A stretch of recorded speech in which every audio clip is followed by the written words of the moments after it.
Good morning, everyone. I hope all of you are doing well. Just confirm me whether the screen is visible to you or not in the chat box. Today, we are going to start with the new concept of job costing. In earlier lectures, we discussed about the process of costing, the theoretical portion of costing, as well as the chapter of material costing. Now, today we are going to discuss the concept of job costing. Job costing is basically something which is related to a particular job, which is being undertaken by any business organization or any entrepreneur uh, for uh, for satisfying the special requirement or needs or desires of the customer.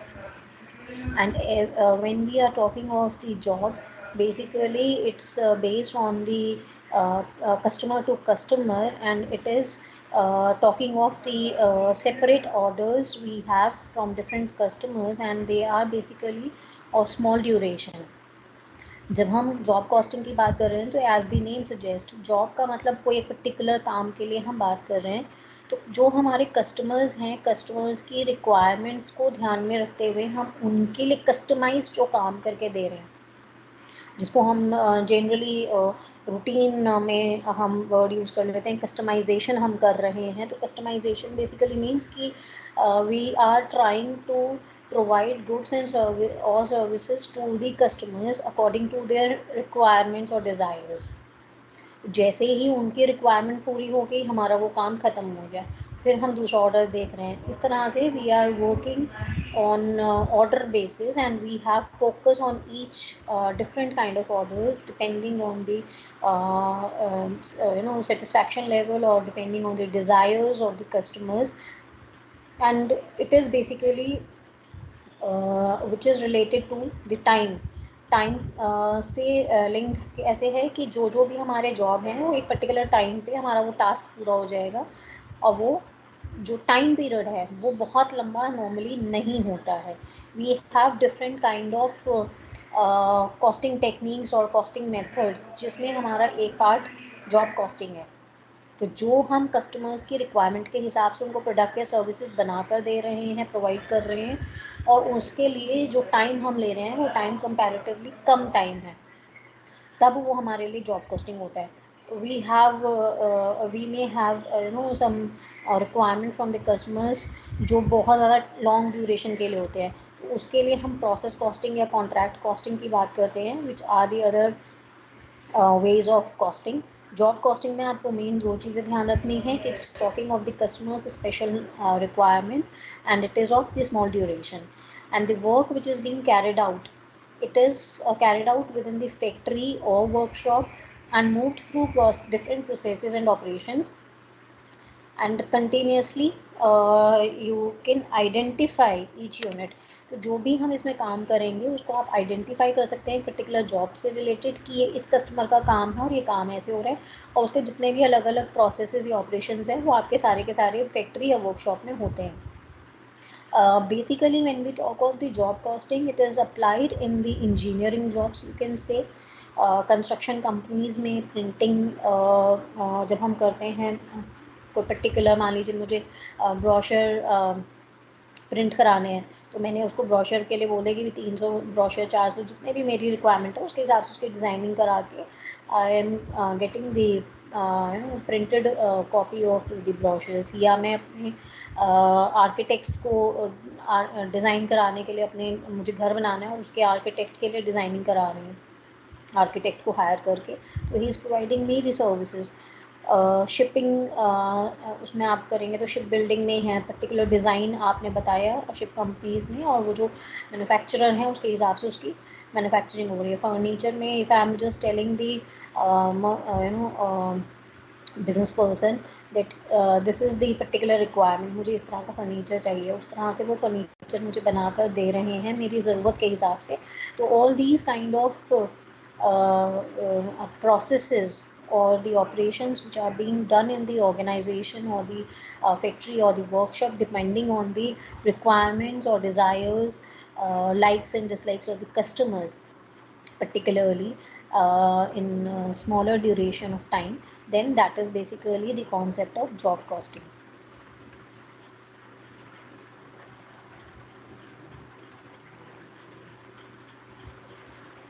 Then we are talking of now the features of the job costing. It's basically the specific order costing. जैसे मैंने आपको बताया कि it's basically the costing technique or the process where we have the focus on the customer's requirement. तो customer ने जो अपना specific order दिया है उसके हिसाब से हम काम कर रहे हैं, तो वो स्पेसिफिक ऑर्डर के हिसाब से हम उसकी कॉस्ट कैलकुलेट कर रहे हैं कि इस काम को करने के लिए मुझे कितनी कॉस्ट में बेयर करूँगी. And it's not talking of the stock I am already having in my warehouse. तो मैं जो प्रोडक्ट बना रही हूँ उसको मैं कंसिडर नहीं कर रही हूँ. मेरा फोकस कंपनी में वो काम करके देना है जो कस्टमर ने मांगा है मुझसे, जो कस्टमर की रिक्वायरमेंट है उसके हिसाब से मैं करके अगर दूँ तो what will be the cost I will be incurring in the whole process. Then the next feature is that each job has its own specific requirements and they need special treatment. This is so because when we are talking of different customers placing different kind of orders, their specific order will be as per their requirement, and each and every customer will have his own taste, likes, dislikes, or requirements or desires, uh, which leads to different orders with different specifications. 4 customers ने मुझे अलग अलग orders दिए हैं. तो चारों के test, चारों की ज़रूरतें अलग होने की वजह से चारों में स्पेशल ट्रीटमेंट मुझे देना पड़ेगा. उनकी पर्टिकुलर स्पेसिफिकेशंस अलग अलग होंगी, उसके हिसाब से मुझे काम करके देना पड़ेगा. चारों के ऑर्डर सेम नहीं होंगे. इट मे बी पॉसिबल कि 2 लोगों के सेम हो सकते हैं टू सर्टेन एक्सटेंट, बट बिल्कुल 100% सेम होना अपने आप में थोड़ा सा कई बार डिफरेंट हो सकता है. But I am not saying कि हो नहीं सकते, बट उनकी अपनी रिक्वायरमेंट्स, डिज़ायर्स के हिसाब से you'll be getting the order and you have to work accordingly. Then there is no uniformity in the flow of production from one department to another department, and the nature of the job determines the departments through which it has to be processed. Basically, when we are talking of different specifications of different orders or different, basically you can say different special treatment is to be given just because of different needs of different customers. तो जो हमारा production का process है that will also be different. हो सकता है कि मेरे पास जो ओवरऑल में फैक्ट्री में डिपार्टमेंट्स हैं, we have in total 5 departments और 5 you can say steps or 5 processes, different processes जिसके थ्रू हम अपना रेगुलर प्रोडक्ट बनाते हैं. But it may be possible that I am getting the order from a customer जिसकी ज़रूरत ऐसी है कि मुझे वो 5 डिपार्टमेंट यूज़ करने की ज़रूरत नहीं है. I will be able to manufacture his required product using 3 departments only. तो वो जो उसके लिए प्रोडक्ट बनेगा वो सिर्फ 3 चैनल्स से या 3 डिपार्टमेंट, 3 डिवीजन से होके फाइनल प्रोडक्ट बन जाएगा. That product will be supplied to him. तो जब हमारे पास अलग अलग तरीके के ऑर्डर्स हैं तो उनको काम करने के लिए, उनको बनाने के लिए भी अलग अलग तरीके के प्रोसेसेस, अलग अलग ऑपरेशंस हो सकते हैं. तो जो हमारा सारा डिपार्टमेंट है, डिविजन्स हैं, ज़रूरी नहीं है कि सब भी उसमें इन्वॉल्व हो सारे ऑर्डर्स में. There may be different departments which are involved, different processes which are being used, operations to manufacture the product. Then the standardization of control is comparatively difficult as each job is different with each other, and you need the extensive supervision or detailed supervision so that there is no error or there is no kind of problem in having the final product or service which is to be delivered to the ultimate consumers, whosoever has given the order. तो उसमें standard control करना मुश्किल हो जाता है क्योंकि हर job अलग अलग तरीके से है. तो ये ज़रूरी नहीं है कि जो तरीका मैंने एक प्रोडक्ट को बनाने के कंट्रोल के लिए यूज़ किया है, that process or that way of controlling the resources of let's say utilization of resources या लेबर को कंट्रोल करने का। मैंने अगर किसी एक प्रोसेस को करने में, एक प्रोडक्ट को बनाने में जो लेबर लगी हुई है, जो रिसोर्सेज हम यूज़ कर रहे हैं, उसको कॉस्ट को मिनिमाइज करने के लिए जो मैंने तरीका यूज़ किया है, I may I may be able to use that type of control in another production, or it may be possible that I may not be able to implement the same kind of control in the manufacturing process of two different kind of products. एक पे मैंने labour को डांट के काम करा लिया या लेबर को थोड़ा सा कंट्रोल करा कि वेस्टेज ना हो, दूसरे पे शायद सिचुएशन ऐसी है वो मैं नहीं कर सकती या वहाँ कंट्रोल हो ही नहीं सकता, वेस्टेज थोड़ी बहुत होगी ही होगी, just because I am using that kind of product जहाँ नॉर्मल लॉस होना है। एक में ऐसा नहीं था तो मैं कंट्रोल कर पाई। तो there just because you have different jobs to be done, you cannot implement same type of control every time or everywhere. तो वो आपके लिए एक यूनिफॉर्मिटी कंट्रोल प्रोसेस में करना बहुत मुश्किल हो जाता है। Then the last feature in job costing is that the cost is accumulated and ascertained for each job separately. ये मैंने आपको सबसे पहले बताया था कि जॉब कॉस्टिंग में वी आर टॉकिंग और we have the focus on specific order costing where we have different focus on each and every order we are getting. तो हम हर जॉब को, हर ऑर्डर को जो भी हमें मिल रहा है, अलग अलग तरीके से कर रहे हैं, उस पर अलग अलग तरीके का शायद कंट्रोल इम्प्लीमेंट हो रहा है, जिसकी वजह से जो कॉस्ट है वो भी अलग अलग कैलकुलेट हो रही है। तो every time in just if I से if summary is like we are focusing on the customer's specific order and we are working accordingly, and we are calculating the cost of each and every order or job separately because we have different jobs going in process at the same time in the organization, and we cannot implement same kind of control or implement same type of things to all different kind of jobs. हो सकता है हम कर पाएँ मगर ज़रूरी नहीं है क्योंकि हर जॉब की स्पेसिफिकेशन अलग अलग होती हैं। I hope the theoretical concept of job costing is clear to you.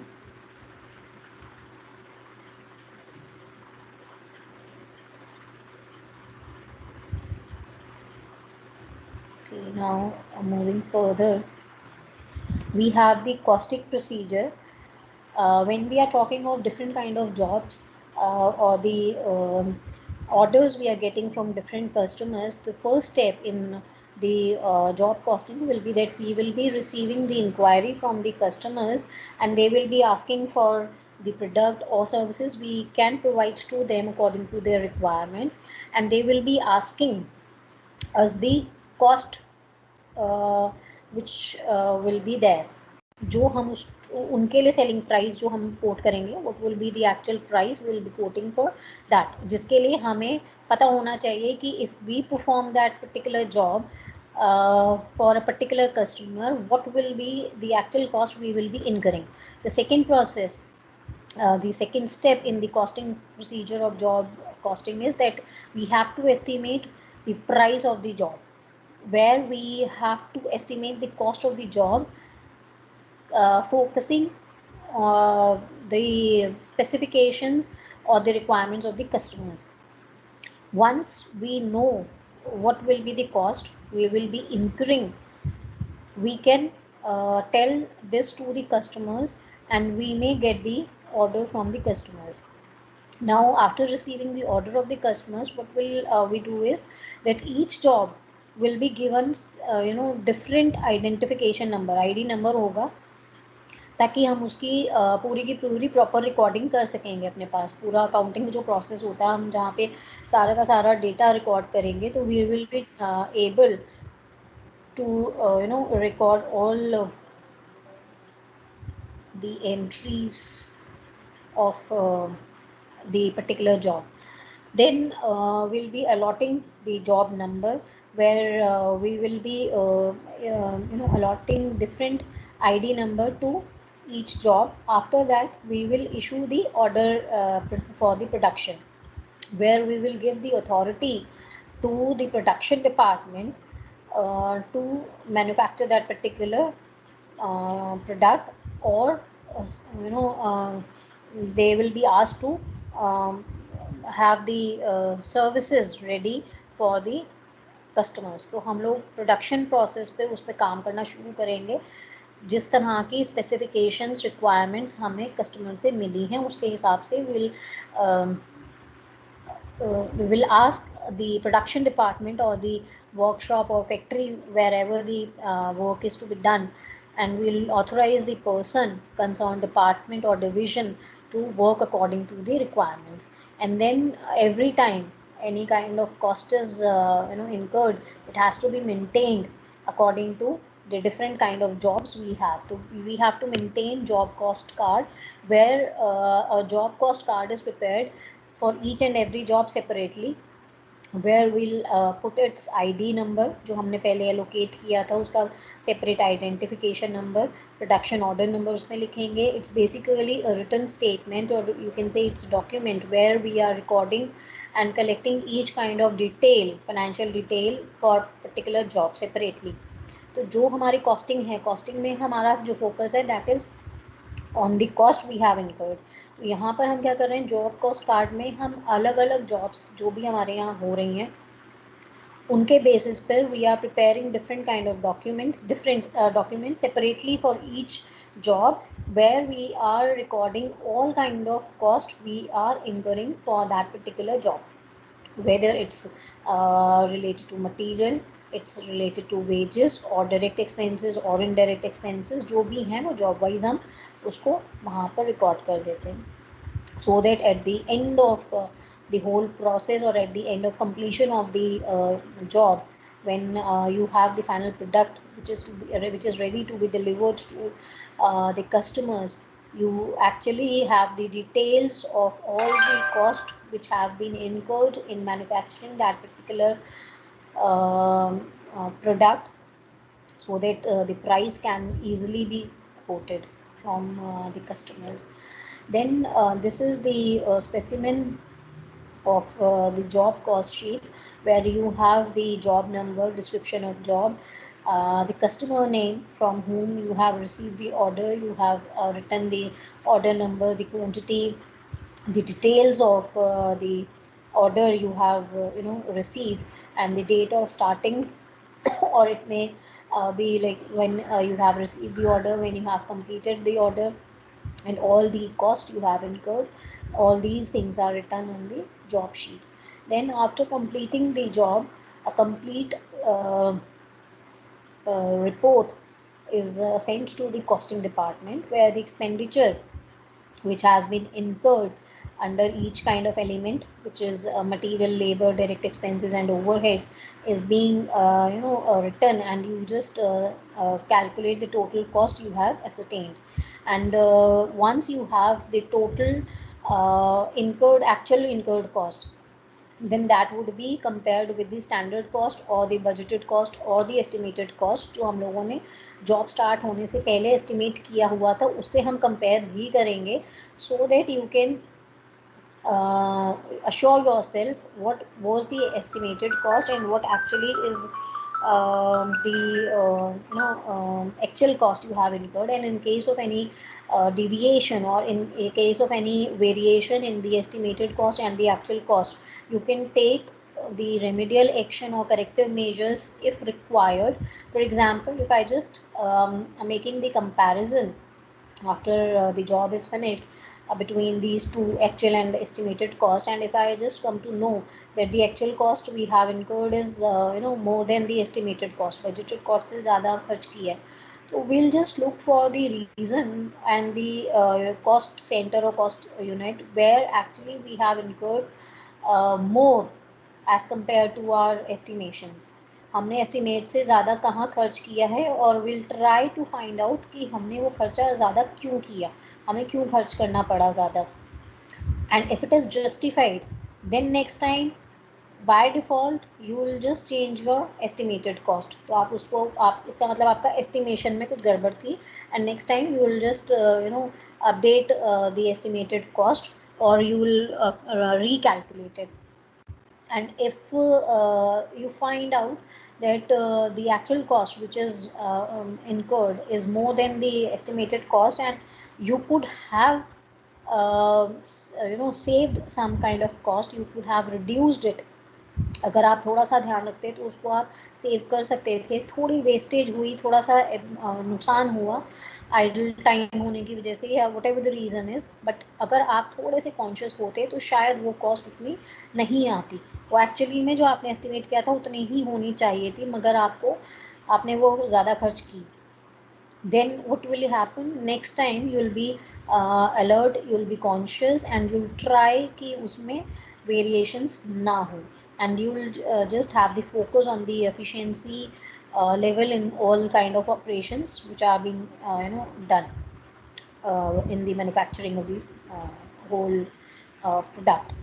Then the last one is that after you have the actual cost which has been incurred, and you can set the selling price very easily, and you can calculate the profit or loss you have earned or incurred on that particular job, क्योंकि आपने जो price quote किया था estimations के basis पर आपने selling price quote किया हुआ था, अब आपने एक्चुअल खर्चा भी उठाया, तो एक्चुअल एक्सपेंडिचर से उसकी हम अगर प्राइस को कंपेयर करेंगे तो you can easily calculate the profit you have earned, or in case you have incurred loss, then you can calculate it properly. Now why we actually go for this job order costing, it has basically different objectives, out of which the first and foremost advantage of job order costing is that it helps us in computation of the cost of each job separately, thereby helping us to calculate the profit or loss on its execution. तो जो मैंने last step अभी आपको बताया पूरे procedure में कि हमारे पास हर जॉब की कॉस्ट कैलकुलेट करके आ गई, एक्चुअल भी आ गई, एस्टिमेटेड हमारे पास थी, तो we can easily calculate the profit और loss for each and every job. तो in case we have different jobs, we have different orders from different customers, we can easily calculate separately कि किस order से मुझे कितना advantage हुआ. And this kind of thing helps the management in having more accuracy in the estimations of cost in near futures for similar kind of job. मैंने आज 4 मुझे orders मिले, चारों आज ऑर्डर अलग अलग थे, उनके लिए मैंने एस्टिमेशंस की, 4 ऑर्डर्स के लिए 4 एस्टिमेट थी, 4 एक्चुअल कॉस्ट इनकर की जो मैंने, उसके बेसिस पे चारों प्रोडक्ट्स के लिए मैंने प्रॉफिट या लॉस कैलकुलेट किया कि एक्चुअली मैंने कितना अर्न किया प्रॉफिट. तो next time it will help me in fixing the selling price of that particular similar kind of job if I'm getting the order of same kind in future. So it will help in having the more accuracy in all kind of estimations. Either we are talking of the cost estimate or we are talking of the selling price fixing. तो हम दोनों की ही काम easily और ज़्यादा बेहतर तरीके से कर सकते हैं अगर आगे भी हमें उसी तरह के ऑर्डर मिलेंगे, तो will be having more accuracy in our calculations. Apart from this, it also helps the management in controlling the operational inefficiencies by making a comparison of the actual cost with the budgeted or estimated cost. जब हमने job wise estimations calculate की हुई हैं, estimated cost calculate की हैं, we at the end we are comparing the actual cost with the estimated cost, it is easy for the management to know where we lack, where actually the inefficiency level is, and how and then they can try to remove all those kind of inefficiency levels in the organization. Job wise क्योंकि आपको पता है अगर सब mix हो जाएगा तो it would not be easy for you to know where actually we lack. तो क्योंकि मेरे पास हर जॉब के लिए मुझे मालूम है, हर जॉब की एस्टिमेशंस कैलकुलेट की हुई थी, तो जॉब वाइज मेरे लिए कंपैरिजन करके इनएफिशिएंसी लेवल को देखना और उसको रिमूव करना ज़्यादा बेहतर हो जाता है. अगर मैं पूरी ऑर्गेनाइजेशन को एज अ होल इकट्ठा देखूँगी तो it would be difficult for me to actually find out where we lack or where the actual inefficiency level is. सब एक दूसरे पे डालते रहेंगे, तो वो मुश्किल हो जाता है। जॉब कॉस्टिंग से आपको एक मेजर एडवांटेज मिलता है। The identification of wastages in each department will be known to you, which helps the organization or the management in reducing its wastage, and they can have better efficiency level in the future. These all are the advantages of job order costing. Now coming to the question. The question basically is something which is related with the whole concept of cost sheet, जो हम लोगों ने already पढ़ा हुआ है, जिसमें हम लोगों ने जो सिंपल फॉर्मेट जो हम लोगों ने पढ़ा था, that is basically direct material, direct labour, direct expenses, and we get the prime cost, to which we add the factory overheads, and we get the work cost और फैक्ट्री कॉस्ट, जिसमें हम office and administrative overheads को add करते हैं। फिर हमें cost of production मिलती है। कॉस्ट ऑफ प्रोडक्शन में हम सेलिंग एंड डिस्ट्रीब्यूशन ओवरहेड्स को ऐड करते हैं, and we get the cost of sales, to which we add profit, and we have the actual sales figure. This was the whole concept of cost sheet. Job costing is also on the basis of cost sheet itself, but it is basically talking of the preparation of separate cost sheet for separate order. तो हम यहाँ पर पूरी organisation की इकट्ठा एक job एक cost sheet नहीं बना रहे हैं। हम जितने ऑर्डर्स हैं, जितनी कॉस्ट हैं, उनके हिसाब से अलग अलग जॉब्स के लिए हम लोग कॉस्ट शीट प्रिपेयर करते हैं। तो it is easy if you have actually done the cost sheet questions, जो हम लोगों ने क्लास में डिस्कस ऑलरेडी किए हुए हैं। Now the information is available for job X, which is being produced on the request of a customer. You have different departments, 3 departments you have, A, B and C, for which different information regarding the material consumed, direct labor, ये सब आपको दिया हुआ था। Factory के production overheads दिए हुए थे, एडमिनिस्ट्रेटिव ओवरहेड्स दिए हुए हैं, प्रॉफिट मार्कअप आपको दिया हुआ है, and you are suppose to calculate the total cost and selling price of job X. And the second part of the question is that you have to assume that shortly after the job is completed, the original customer goes bankrupt and the job is not delivered. The only other possible customer is prepared to pay 50,000 rupees. You have to briefly indicate along with the reasons whether you will be accepting this offer of 50,000 or not. Basically what you have to do is, you have received a job order from a customer. You have to first calculate its total cost you will be incurring. You have to calculate the selling price for which sales figure or profit margin is given to you.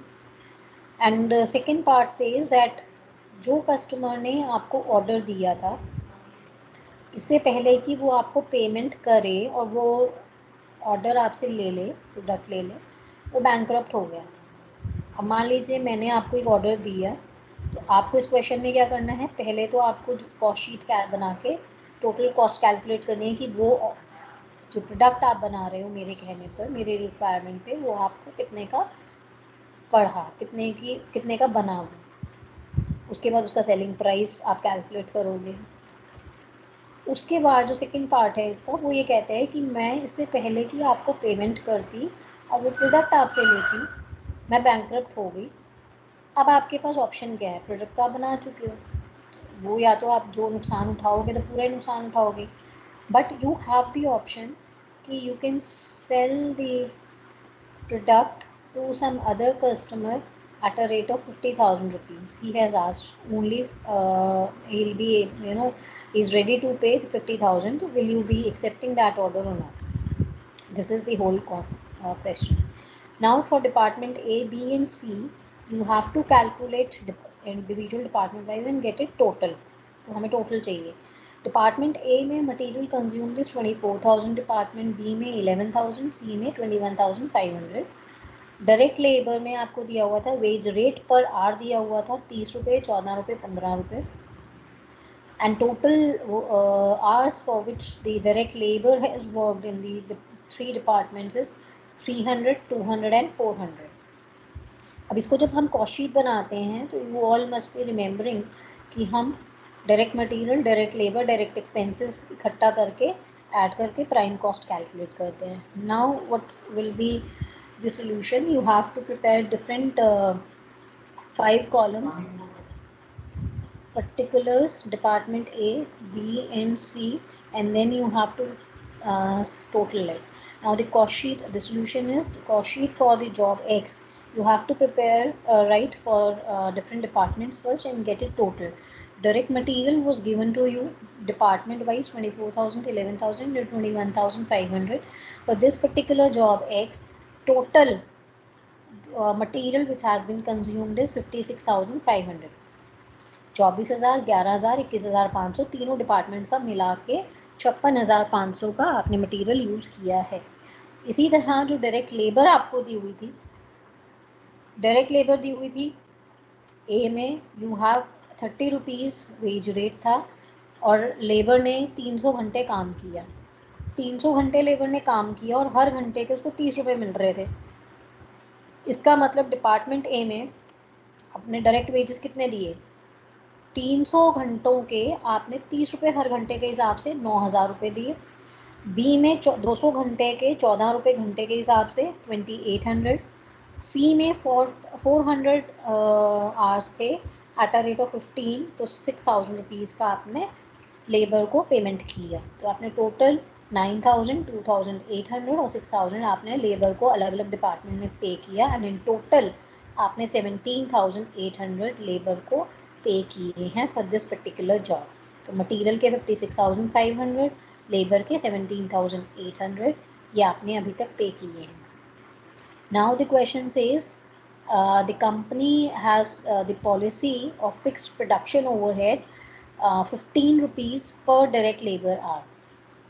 अब production overhead जो होते हैं, production overhead are basically your factory overheads. तो आपके ये आप factory overheads की category में आ जाएंगे. तो आपकी प्राइम कॉस्ट अगर कैलकुलेट की जाए इस क्वेश्चन के हिसाब से तो it will be 56,500 plus 17,800 to which you have to add the factory overheads यानी fixed production overheads 15 rupees per direct labour are.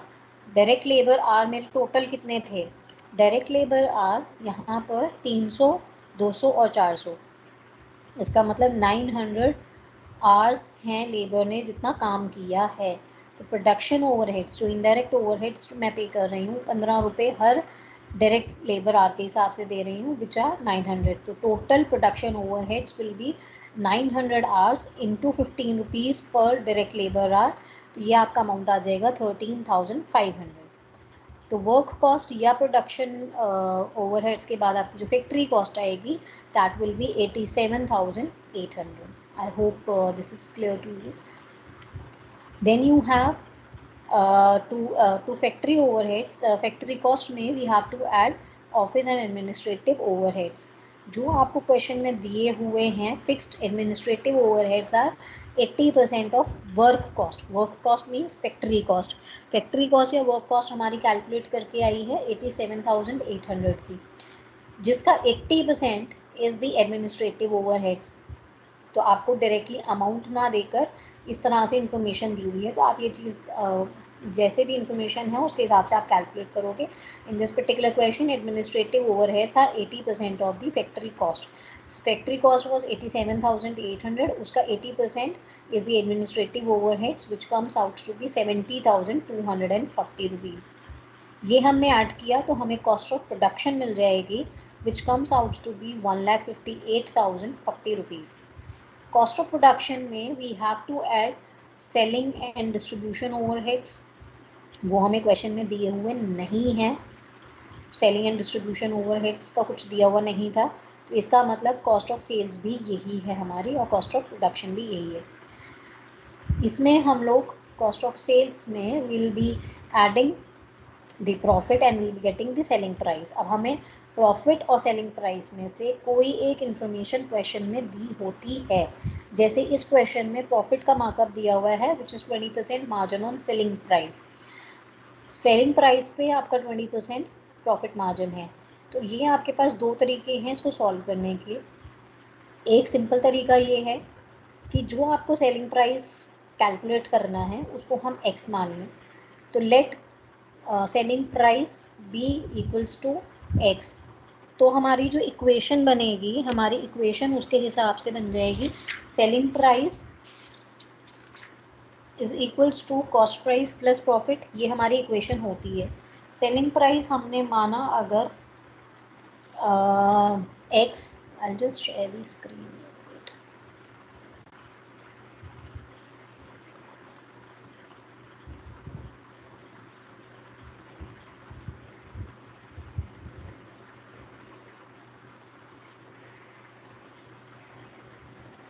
I hope Excel sheet is visible to you. Now equation is selling price is equals to cost price plus profit। ये हमारी equation होती है। यहाँ पर हमें question में दिया हुआ है कि सेलिंग प्राइस का 20% is the profit margin. Cost price हमारी कैलकुलेट करके आई है 1,58,000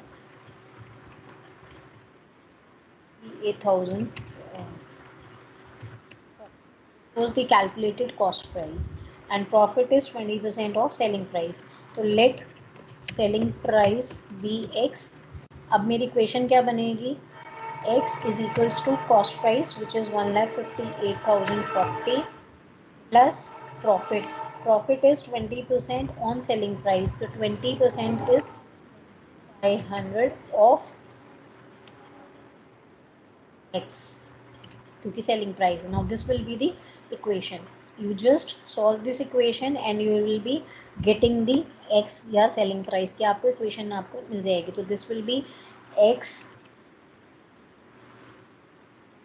इज इक्वल्स टू 1,58,000 और इसको अगर मैं लिखना चाहूँ 20/100 को, तो it will be 1/5 of x.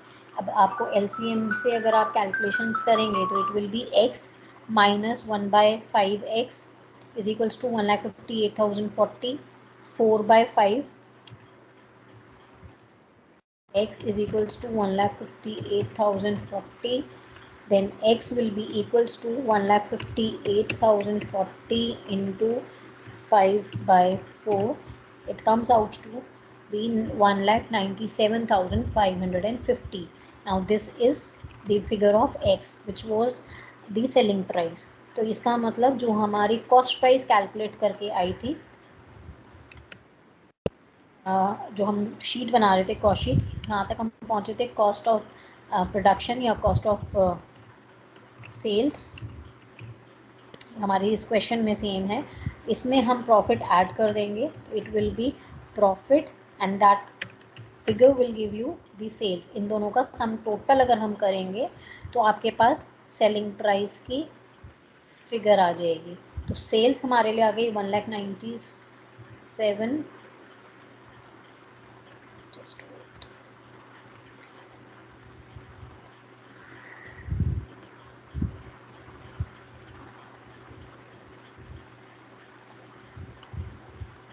1,97,550। इससे आपकी प्रॉफिट की फिगर कैलकुलेट करके आप इजीली कैलकुलेट कर सकते हैं 39,510। This is one way you can calculate these two figures. Otherwise simple तरीका ये है कि अगर आपको जैसे सेलिंग प्राइस का दिया हुआ था, प्रॉफिट के लिए आपको दिया हुआ था profit is 20% on selling price. तो प्रॉफिट के लिए if it is 20% on selling price then it has to be 25% on the total cost. आप इस तरह से भी कैलकुलेट कर सकते हैं। Totally up to you how you want to calculate this. Now I think some of the students have raised their hands. In case you have doubt, you can please one by one unmute yourself and ask the question. The first is Afsan, if you have some question.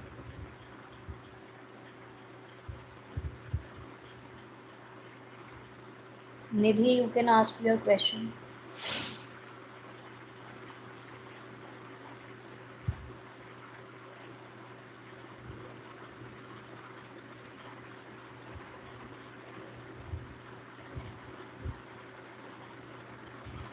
Devesh, Priya, or anyone who wants to ask any question, you can please unmute yourself and ask the question.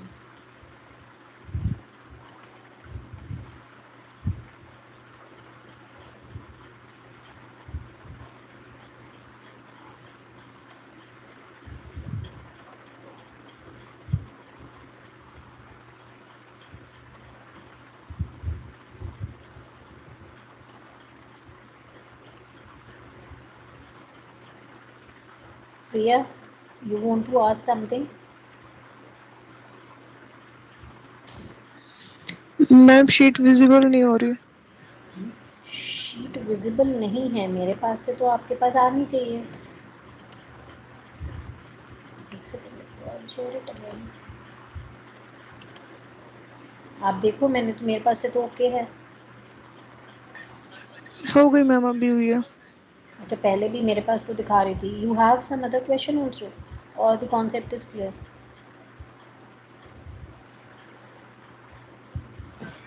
Clear ma'am.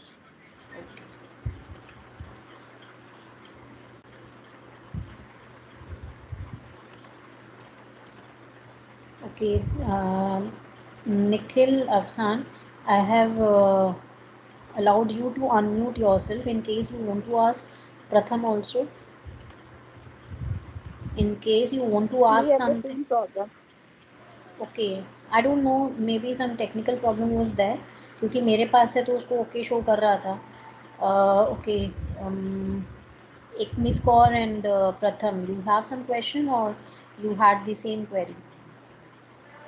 Same query, ma'am. The Excel sheet was not visible. Okay, now it's visible. Yes, ma'am. Yes, ma'am. And the concept is clear to everyone. Can we move further? Yes, ma'am. Okay, now जो आप लोगों को job costing में करना है वो इस तरह से ही करना है। Basically this is my personal advice to all of you, that whenever you start reading the concepts, the first chapter you have to do in practical question is you should go for the concept clarity of the cost sheet, क्योंकि बहुत सारे chapters में cost sheet का ही repetition है अलग अलग तरीके से। This is basically the preparation of cost sheet only. लेकिन फ़र्क कहाँ है, जब हम एक जनरल कॉस्ट शीट की बात कर रहे थे तो वो ओवरऑल एक ऑर्गेनाइजेशन की कॉस्ट शीट बन रही थी, where we are segregating all overheads, means indirect over expenses in factory, office and administrative and selling department, distribution department and the direct expenses in the prime cost. वो overall देख रही है पूरी organisation को।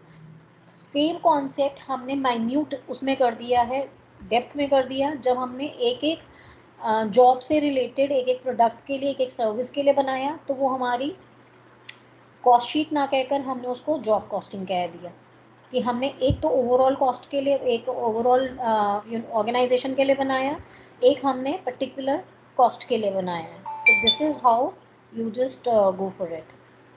I hope it's clear. I'll just share the PDF again and we'll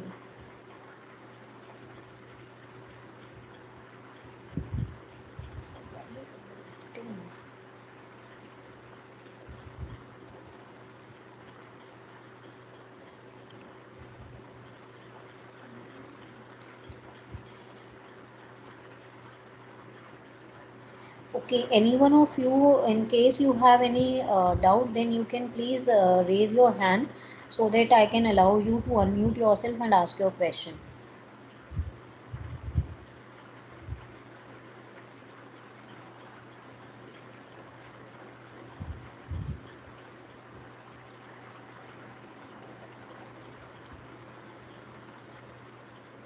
Okay, Adesh, I think you have raised your hand. In case you have any question, then you can unmute yourself and ask the question. Otherwise, we'll move further. I hope the concept of job costing is done. Now, ma'am हाँ जी बोलो। Ma'am मुझे एक बार और जानना labour costing का। Labour costing का क्या चीज़? What ma'am actually your question? Ma'am process of calculation labour costing. Labour costing we have not discussed in class right now. मैंने अभी तक जो आपको कॉन्सेप्ट्स कराए थे थ्योरेटिकल पोर्शन के बाद मटेरियल कॉस्टिंग हम लोगों ने किया था। लेबर कॉस्टिंग में आइडल टाइम और वो सब हमें लेबर टर्नओवर कैलकुलेशंस का भी डिस्कस करना है, क्योंकि I am not feeling well. 3 lectures मैंने अभी आपके नहीं लिए थे, तो मैंने अभी जॉब कॉस्टिंग शुरू कराया था। आज जॉब कॉस्टिंग हो गया आपका। Labour costing I think in next lecture और next to next lecture will discuss. तो वो कॉन्सेप्ट अभी मैंने कराया ही नहीं है. In case you have particular doubt in labor costing, then you can connect me on my WhatsApp. I can sort your problems there, or wait till the labor costing is being discussed in the class. Okay, Okay, ma'am. you have my WhatsApp number? No, ma'am. Okay,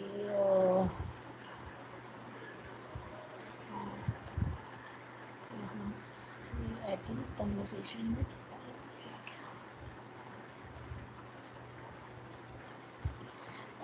meeting chat is not working.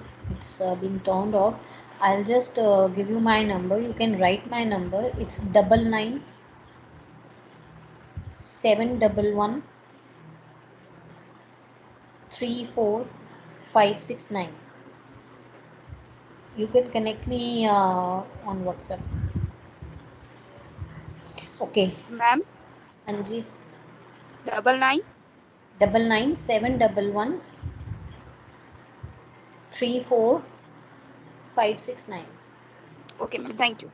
Okay. Or in case every one of you wants to be a part of WhatsApp group, then you can have a WhatsApp group. लेकिन बस please make sure कि आप उसमें फालतू की conversations ना करिए, क्योंकि ऑलरेडी 2 ग्रुप बने हुए थे. I left those groups just because students, they just keep on messaging irrelevant messages. Now coming to the next chapter, which is contract costing. Just please confirm me whether the PDF file is visible to you. Yes, ma'am. It is visible. Okay. Now the next chapter we have to do is the contract costing. In contract costing, it's basically a detailed version, you can say. It's something which is you can say a kind of job costing. लेकिन job में हम product specifications के हिसाब से या services जो हम दे रहे हैं, जो ऑर्डर हमें मिल रहे हैं, ऑर्डर स्पेसिफिक हम कॉस्ट शीट बना रहे हैं. Contract costing is basically where we are talking of different kind of contracts we are getting.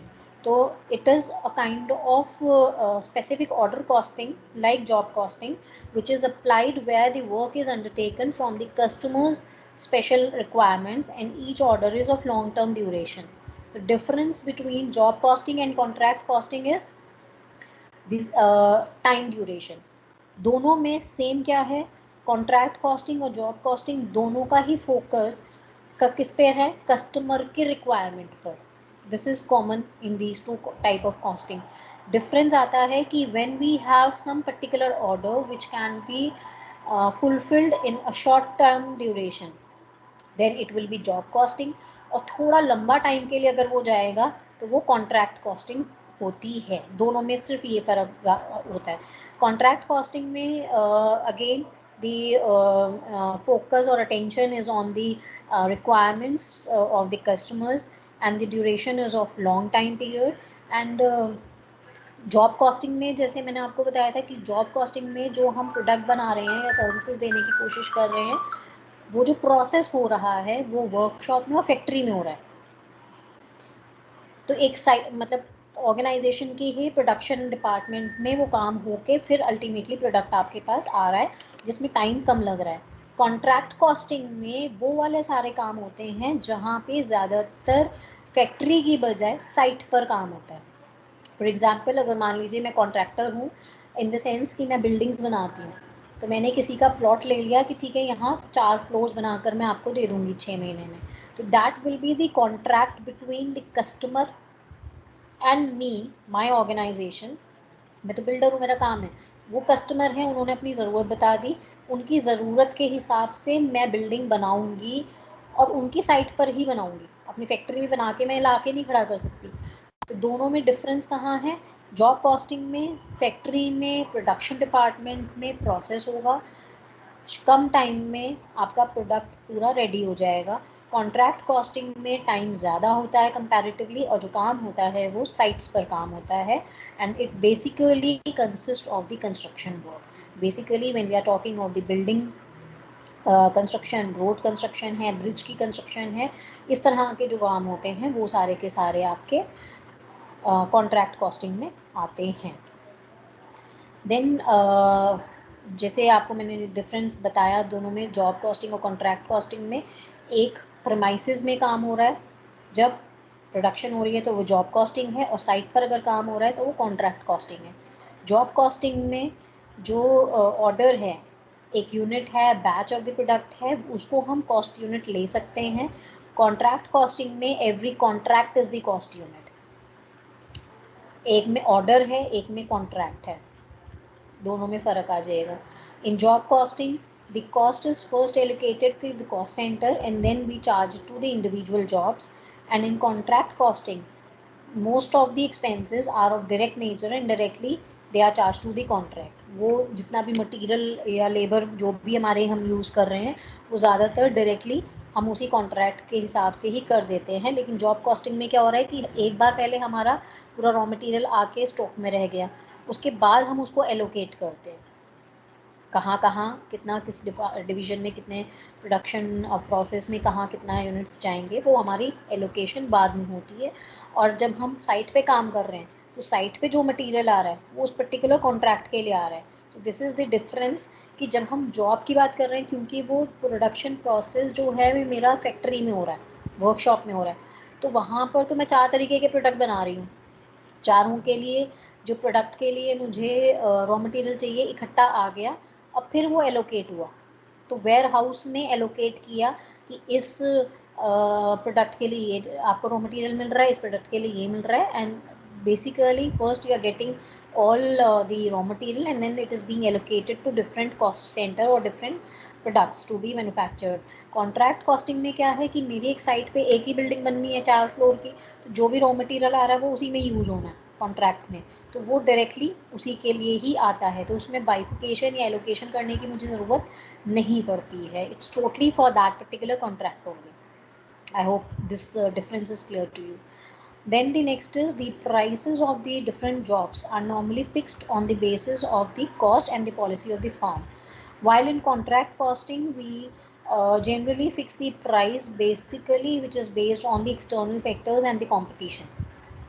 मैं कोट कर रही हूँ और उसमें कहीं ना कहीं एक्सटर्नल फैक्टर बहुत ज़्यादा मैटर करते हैं। मैं एक बिल्डर नहीं बैठी मार्केट में, बिल्डर्स और भी बहुत सारे हैं, तो वो कितना कोट कर रहे हैं, मुझे वो काम लेने के लिए उसको compete करना पड़ेगा। अगर सामने वाला इंसान अगर कोई एक काम 100 रुपये में करके दे रहा है, मैं उसके 120 मांगूँ तो या तो मैं जस्टिफाई करूँ, अदरवाइज मैं अगर उसको 200 रुपये मांगूंगी तो हो सकता है I may lose the job, I may lose the contract. तो I have to compete with the external factors also which are there। लेकिन जॉब वाले में इतना कंपटीशन का लेवल नहीं, एज सच एक्सटर्नल फैक्टर्स पे इतना फोकस नहीं होता है। Once you have the job, you have the job. Time duration का आई टोल्ड यू कि जॉब कॉस्टिंग में टाइम ड्यूरेशन कम होता है और कॉन्ट्रैक्ट कॉस्टिंग में ज़्यादा लंबा टाइम के लिए होता है। एंड द वैल्यू, अगर मैं वैल्यू के हिसाब से करूँगी, जॉब कॉस्टिंग में जाहिर बात है कि थोड़ी कम वैल्यू का होगा as compare to the value of the contract. और जब हम कॉन्ट्रैक्ट की बात करते हैं, कॉन्ट्रैक्ट की जो वैल्यू होती है that is basically known as the contract price. उसमें फिक्स हो जाता है कई बार, जैसे मान लीजिए मैं बिल्डिंग बना रही हूँ, 4 फ्लोर बनाने हैं, तो पर फ्लोर के हिसाब से या पूरी की पूरी बिल्डिंग का मैं इकट्ठा कॉन्ट्रैक्ट बता दूँगी, मैं इतने पैसे लूँगी, आपका काम हो जाएगा, तो वो पूरा कॉन्ट्रैक्ट प्राइस कहलाता है।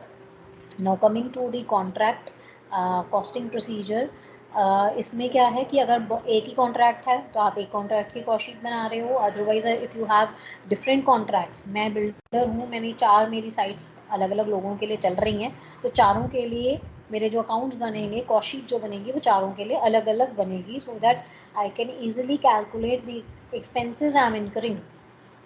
और अगर एस्टिमेट बना रही हूँ तो आई विल बी इनकरिंग, एस्टिमेशन अगर कर रही हूँ तो for each and every particular different site, जिसमें कि मटेरियल क्या है, लेबर क्या है, in case I be using the machines, तो मशीन्स के हिसाब से वो ओवरहेड्स में जो हमारे इनडायरेक्ट एक्सपेंसेस जाएंगे, तो मुझे उसका भी पूरा प्लान करना पड़ता है। इसमें जो आपके लिए मेन है ध्यान रखने के लिए, वो क्या क्या चीज़ें हैं। One point is the plant. when the plant is taken on hire, the hiring charges are to be debited to the contract account. In the contract costing, we have to prepare the contract account. अगर वो higher पे है तो higher charges होंगे, and if a particular plant is purchased for a particular contract, then the cost will be debited to the contract account and the depreciation has to be charged on that also. And if in case, ये theoretical थोड़ा सा बता रही हूँ एक brief करने के लिए, it would be easy or it would be clearly it will be clear when we'll go for some question. And in case if the part of the plant is damaged or destructed or destroyed or lost, then the cost of that portion will be credited to the contract account, and if the plant is lost after using it, then the return value will be credited. इसके बाद जो दूसरी important चीज़ है contract costing में, that is the certified work and the uncertified work. दोनों में फ़र्क क्या होता है? Work certified means as the name suggest कि काम आपने किया जिसकी सर्टिफिकेशन मिल गई, और वर्क अनसर्टिफाइड मीन्स कि सर्टिफाई नहीं हुआ. सर्टिफाई मीन्स कि किसी ने उसको अप्रूव नहीं किया. अब यहाँ अप्रूव कौन करता है? When we have contract costing, we are basically, like if I am talking of the construction of road, building, bridges, dams, अगर इस तरह के काम हो रहे हैं, तो the work which is done till now, it has to be certified by the concerned person or by the authorized person. Now who is the authorized person? Authorized person is the surveyor. सर्वे करने की team आती है या कोई individual person आता है जो काम को चेक करता है, वेरीफाई करता है, और उसके बाद एक रिपोर्ट करके बना के सर्टिफाई कर देता है कि ये काम मैंने चेक कर लिया है, इतना काम हो गया है, इतना काम ठीक हो गया है, और अगर कुछ गड़बड़ होती है तो वो ये भी बता के जाता है कि ये काम ठीक नहीं हुआ. तो this is the team work, or this is the work which is done by the individual person who is known as the surveyor. Work certified का मतलब क्या है कि जो हमारा कॉन्ट्रैक्ट में काम हम कर रहे हैं, it has to be regularly monitored and inspected by the team. Now whether it's a team, whether it's an individual, I'm just using the term inspector or the surveyor, or you can say sometimes the architect, जिसके designs के basis पर वो काम हो रहा है, तो वो उसको ऑथोराइज करके उससे मॉनिटर कराया जाता है आर्किटेक्ट से कि भाई you have to give the approval that the work is according to the plan or according to the design you made. So the surveyor is appointed and he is going to regularly inspect and monitor the work, and after the time period he verifies that this much of work has been finished. अब 4 floor अगर मुझे बनाने थे, मैंने अभी एक ही floor बनाया है, पूरा कॉन्ट्रैक्ट मेरा कब ख़त्म होगा? जब चारों फ्लोर बन जाएंगे, then the contract will be over. लेकिन उससे पहले ही सर्वेयर या इंस्पेक्टर या जो भी कंसर्न पर्सन है, ऑथोराइज पर्सन है, he will visit there and he will check, उसको रेगुलेट, उसको मॉनिटर करेगा, उसको इंस्पेक्ट करेगा कि हाँ ठीक है, इतना काम ठीक हो गया है. अब मान लीजिए मुझे 4 फ्लोर बनाने हैं, जिसका काम मैंने लिया है उसको, वो मैं ये तो नहीं कहूँगी ना कि मैं चारों फ्लोर आपको बना दे के दे देती हूँ और उसके बाद आप मुझे पैसे दे दीजिएगा, ऐसा नहीं होता है. बीच बीच में I will ask for some और दी अदर अमाउंट, उसे पेमेंट का भी मैं लूँगी कस्टमर से. तो वो क्या करेगा? He may give me money on the basis of the work which has been done. वो कहता है जी आपने आधा काम कर लिया, अच्छा ठीक है, 50% of the work has been done, I will make the payment of 40% of the work. आप 50% कर रहे हो, मैं 40% की पेमेंट कर रही हूँ, 10% मैं अटका के रख रही हूँ. This is the situation which may be there. ज़रूरी नहीं है कि हमेशा ऐसा हो, लेकिन ऐसा हो सकता है. तो eight the end of the time period the concern person surveyor he verifies the value of the work which has been finished, which has been completed, and this method of progress payment is adopted, where the work, whatever the work, percentage of work which has been finished, accordingly the payment is being released by the customer on the basis of the certificate which has been given by the surveyor. Surveyor अपना एक certificate देगा कि हाँ मैंने inspection कर ली है, monitor कर लिया है, इतना काम हो चुका है, उसके बेसिस पर जो क्लाइंट है, जो कस्टमर है, वो अपने हिसाब से पेमेंट रिलीज करेगा। And the work certified may be treated as a sales and may be valued at the selling price। हो सकता है कि मैंने 4 फ्लोर बनाए और चारों में मैंने मान लीजिए रेट सेम रखा, 1-1 करोड़ रुपए में मैंने चारों बन रहे हैं। तो पहला जो फ्लोर बना ग्राउंड फ्लोर, वो मैंने अगर पूरा बना दिया, I may get the payment accordingly. पूरे 1 फ्लोर के हिसाब से मुझे जो सेलिंग प्राइस है वो भी मुझे मिल सकता है। क्लाइंट चाहे तो थोड़ा सा पैसा रोक के मुझे उसके हिसाब से भी पेमेंट कर सकता है। तो वर्क सर्टिफाइड और वर्क अनसर्टिफाइड का you have to be very careful how much work has been certified and accordingly what amount or what percentage is being paid, कि कितना काम हो गया है और उसके हिसाब से कितना पेमेंट क्लाइंट कॉन्ट्रैक्टर को पे कर रहा है। I hope this is clear. Cost of uncertified work में क्या होता है, it is basically representing the work which has been completed but it has not been approved. काम तो हो गया लेकिन वो अभी सर्टिफाई नहीं हुआ। ऑडिटर ने सर्वेयर ने आके, ऑडिटर कह रही हूँ, सर्वेयर ने आके अभी उसको चेक नहीं किया, और अगर चेक कर लिया है तो उसकी अभी सर्टिफिकेट इशू नहीं किया है, अप्रूवल नहीं दिया है उसने। मैं सर्वेयर हूँ, मैंने आके देख लिया मगर मैंने सर्टिफिकेट इशू नहीं करा, ना ही उसकी अभी अप्रूवल दी है। तो काम तो हो चुका था लेकिन क्योंकि अभी अप्रूवल नहीं हुई है तो that will be the cost of uncertified work. काम हो चुका है मगर वो अभी सर्टिफाइड नहीं हुआ है। Then in case you have this kind of uncertified work with you, then that would be treated as the unsold stock and that will be valued at cost. तो आपको जो डिफरेंस देखना है वो क्या देखना है, जब हम कॉन्ट्रैक्ट कॉस्टिंग में कॉन्ट्रैक्ट अकाउंट बनाएंगे, जितना काम सर्टिफाइड हो चुका है वो आपका वैल्यू होगा सेलिंग प्राइस पे। जो काम हो चुका है लेकिन सर्टिफाइड नहीं हुआ है, that has to be valued at cost price. ये चीज़ आप प्लीज़ ध्यान रखिएगा, इसमें कहीं कंफ्यूजन मत क्रिएट कीजिएगा। 2 तरीके के काम हैं, एक सर्टिफाइड है, एक अनसर्टिफाइड है। The percentage of the work certified is to be valued at selling price. The work which is still uncertified, it has to be valued at the cost price. उसको आप selling price पे नहीं दिखाएंगे। Then the third thing you have to take care of is the um, agreed price between the contractor and the client or the contractee for the completion of the total contract, which is known as the contract price। मुझे अगर 4 floor बनाने के लिए पूरा का पूरा fix मैंने amount कर लिया, मैं 4 करोड़ में उसको पूरा 4 फ्लोर बना के दे दूँगी। तो 1-1 करोड़ रुपए में 4 फ्लोर मैंने अगर बनाए तो वो पूरा का पूरा कॉन्ट्रैक्ट प्राइस जो है that will be the 4 crore amount which is the agreed price between the contractor and the client which is the contractee, and this is credited to the contract account। I hope ये clear है। Then you will be having the profit incurred, profit earned or loss incurred। ये हम लोग इसमें calculations करेंगे ना। This is the specimen. I just take 1 more minute so that this specimen can be discussed, and then we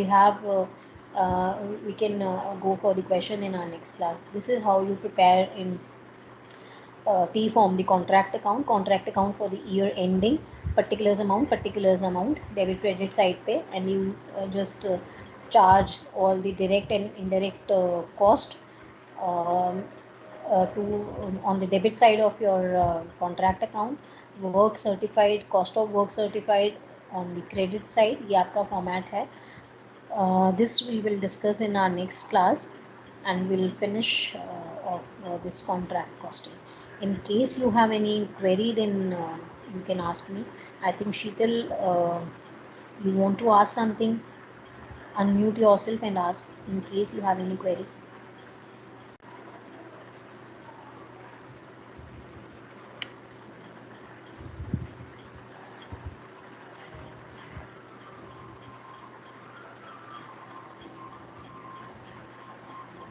Pratham, Adesh, Sheetal, you have raised your hands. In case you have any doubt, please unmute yourself and ask Hello. your Good afternoon, ma'am.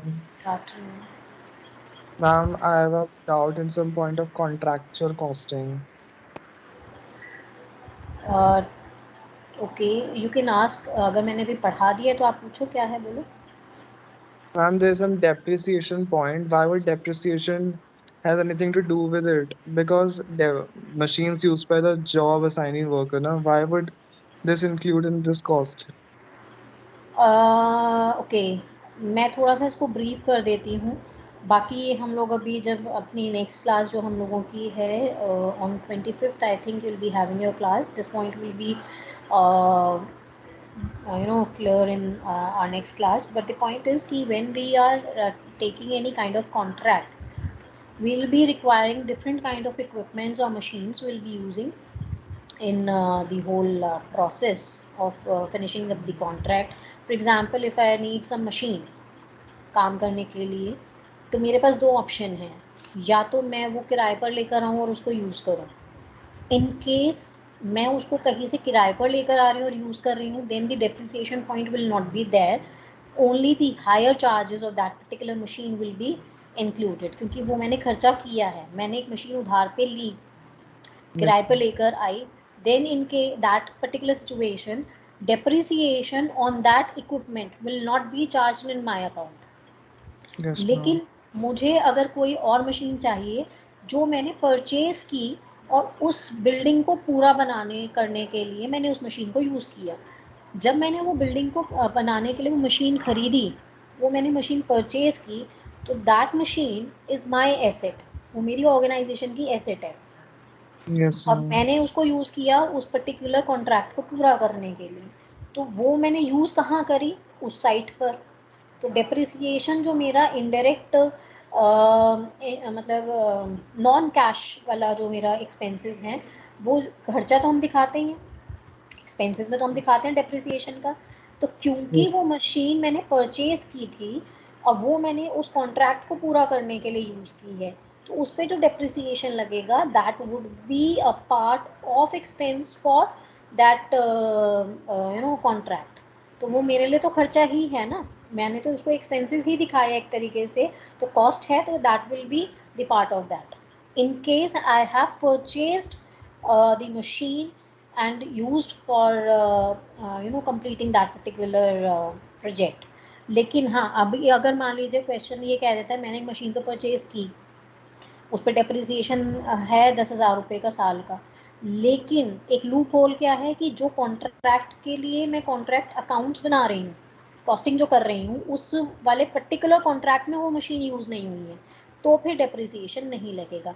Depreciation सिर्फ तब लगेगा जब कोई एक particular machine equipment मैंने उस contract को पूरा करने के लिए यूज़ की है, तभी वो कॉस्ट उसकी उसमें मानी जाएगी, अदरवाइज नहीं। आई होप प्रथम your point is clear, yes, ma'am. और you have some And other ma'am, doubt. yes, ma'am, why this time foundation is not included in job costing? Because when the owner needs something, he has to be informed, na, and he needs that thing in sort of time. So why doesn't it include in job costing? And who told you कि job costing में time include नहीं है? Time inclusion का क्या मतलब है? Like there is some time foundation between like when you need a product from a production process like this. Ma'am, you told na like in contractual costing, like there's some time foundation because the contract needs to be done as per the need of people and as per the need of wait wait wait society. Wait, just wait, मैंने आपको ये बताया है कि job costing और contract costing में difference क्या है in terms of time. Let me again explain this. दोनों कॉन्सेप्ट सेम हैं उस लेवल तक कि हम किसी भी क्लाइंट के कस्टमर के जो ऑर्डर हमारे पास हैं उसकी स्पेशल रिक्वायरमेंट को पूरा कर रहे हैं, ये दोनों में कॉमन है, चाहे हम जॉब की बात करें चाहे हम कॉन्ट्रैक्ट की बात करें, सिर्फ टाइम फ्रेम की बात है। जब हमें सर्विसेज देने में या प्रोडक्ट देने में टाइम कम लग रहा है तब वो जॉब कॉस्टिंग का पार्ट है। जब हमें कस्टमर के हिसाब से प्रोडक्ट या सर्विसेज देने में, हम यहाँ पे प्रोडक्ट की बात कर रहे हैं, सर्विसेज कम ही होती हैं, प्रोडक्ट देने में टाइम पीरियड ज़्यादा लेंगे उसको बनाकर देने में, काम उसका करने में, then that would be contract costing. मैंने ये नहीं कहा है टाइम बाउंडेशन नहीं है, टाइम बाउंडेशन दोनों में है। एक में कंपैरेटिवली टाइम बहुत कम लग रहा है और एक में टाइम ज़्यादा लग रहा है, सिर्फ ये डिफरेंस है। कस्टमर के प्रेफरेंसेस, कस्टमर्स के रिक्वायरमेंट्स पे दोनों में ही फोकस है, whether you talk of job costing or whether you talk of contract costing. Just कि एक प्रोडक्ट बनाने में मुझे शायद सिर्फ 1 हफ्ता लग रहा है और एक प्रोडक्ट बना के मुझे देने में या एक बिल्डिंग बना के देने में मुझे साल भर लग रहा है। तो सिर्फ वो फ़र्क है कि 1 हफ्ते और 1 साल में फ़र्क आ जाएगा। तो 1 हफ्ता अगर लग रहा है, I am just taking the example just to make the concept clear, कि अगर टाइम ड्यूरेशन कम है कि भाई 1 हफ्ता है या 1 महीना है, तो वो जॉब कॉस्टिंग का काम हो गया। 1 साल लग रहा है तो वो कॉन्ट्रैक्ट कॉस्टिंग का हो गया। इसके अलावा कोई डिफरेंस नहीं है। I hope now it's clear. Yes, ma'am. ठीक है, तो कहीं टाइम बाउंडेशन का ऐसा नहीं है कि आप जॉब कॉस्टिंग पे प्रोडक्ट की वो ले लो, आप ऑर्डर ले लो और आप 6 महीने तक भी करके ना दो, ऐसा नहीं है। आपको करके देना पड़ेगा टाइम पे ही। जो भी आप 2-4 दिन इधर उधर, कई बार ऐसा नहीं कि डिले नहीं हो सकता, डिले जॉब में भी हो सकता है, डिले कॉन्ट्रैक्ट में भी हो सकता है मैंने कहा कि आपको 1 हफ्ते में दे दूँगी, बट अनफोर्सीन सर्कमस्टांसेस आ गए, मुझे 15 दिन लग गए। लेकिन 15 दिन कह अगर 1 हफ्ता कह के 15 दिन लगाऊंगी तो चलेगा। 1 हफ्ता कहकर अगर मैं 6 महीने लगा दूँ तो फिर वो तो ऑर्डर ही कैंसिल कर देगा कस्टमर दुखी होकर।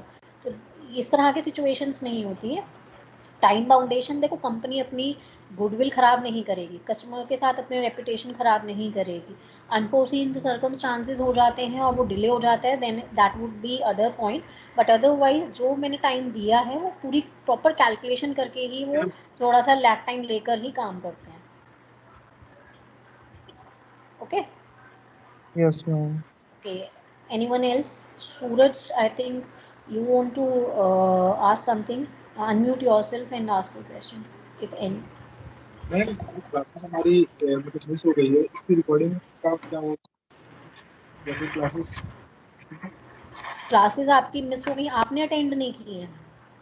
जैसे कि ये तो मीटिंग कोड था मैम, तो मैं लेट आया हूँ एक्चुअली, मैं घर पे था नहीं, मैं कुछ काम से बाहर गया हुआ था। Okay, no issues. You'll be getting the recording, or you'll be the recording will be uploaded on the website. You can get it from there. 3 classes अभी मैंने नहीं ली थी तबीयत की वजह से, तो वो हुई ही नहीं है। जो हुई हैं बाकी वो आपको वेबसाइट पे SOL के अपलोड हो जाएंगी, आप देख सकते हो। Otherwise some of I think I don't know कि who has given the link in the WhatsApp group also. Some WhatsApp group is there. उस पे किसी ने लिंक भेजे हुए थे क्लासेस के। इसमें लिंक मैंने भेजे थे मैम, और मैम एक्चुअली मैं आज थाने में भी आया हूँ, तो मैंने देखा कि आज क्लासेस मुझे आपकी वजह से ठीक नहीं हुई थी। But I can't hear you properly, आपकी आवाज़ ना डिस्कनेक्ट हो रही है, बीच बीच में ब्रेक होके आ रही है। और मैं कह रहा हूँ कि एक्चुअली मुझे लगा था कि आज क्लास इसलिए मैं बाहर चला गया, मैं जाता नहीं। अभी मैं आया ओके हूँ, तो सब चेक करा तो मैं देख रहा हूँ क्लास चल रही है, फिर मैंने कहा मेरा तो मिस हो गया। ओके, इन